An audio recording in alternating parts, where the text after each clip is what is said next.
Please click the subscribe button and the notification icon. It will help us a lot.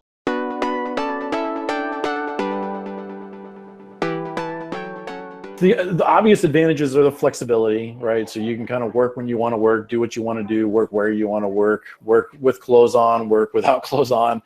You get all of this sort of flexibility and being able to be home. And if you've got a family, sometimes that can be a really big advantage to be able to be home and be with them. Sometimes it's a really big disadvantage as far as productivity. But that was certainly one of the biggest ones. As a business, it keeps your costs down. You don't have the overhead of a building, and there's a lot of those sorts of costs. But as far as the work goes, I actually don't think there are too many advantages to working in that format.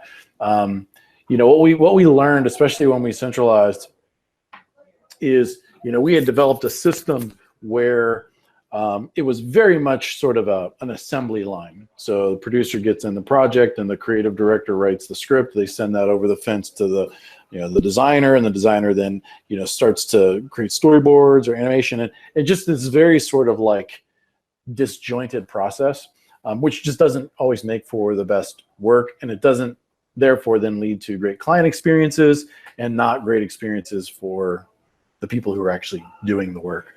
So once we centralized, now you've got the ability to build more of a team energy. You're able to collaborate on all stages of the process. So our producers, our creative directors, and our art directors, they are a part of the project from beginning to end together. So those three kind of work through every project that they're working on in conjunction with one another, which that hasn't always been the case either. There was a time even when we were centralized that it felt a little bit more like that decentralized model where it's literally thousands of interchangeable parts, if you will, right? So any producer could be working with all of the creative directors who are also working with all of the art directors. And so there's like innumerable permutations of the team makeup that's working on that project, which again does provide some benefit to you in that you can, in theory,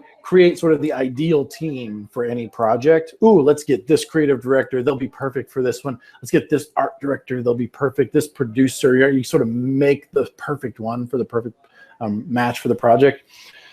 But in reality, what you create is so many channels of communication. It becomes so cumbersome. There's too many relational things to try and navigate. I just can't manage 10 relationships with art directors and 5 relationships with producers and 6 relationships. It just becomes so unwieldy that sort of theory starts to fall apart. And so once we actually began to cluster things a little more and create those teams, especially when it comes to the producer, art director, and creative director, we began to see a big boost in just, I think, energy and excitement, collaboration. You start to get to know each other's sort of idiosyncrasies and how to work well together and collaborate well together, building rapport, and then the productivity follows.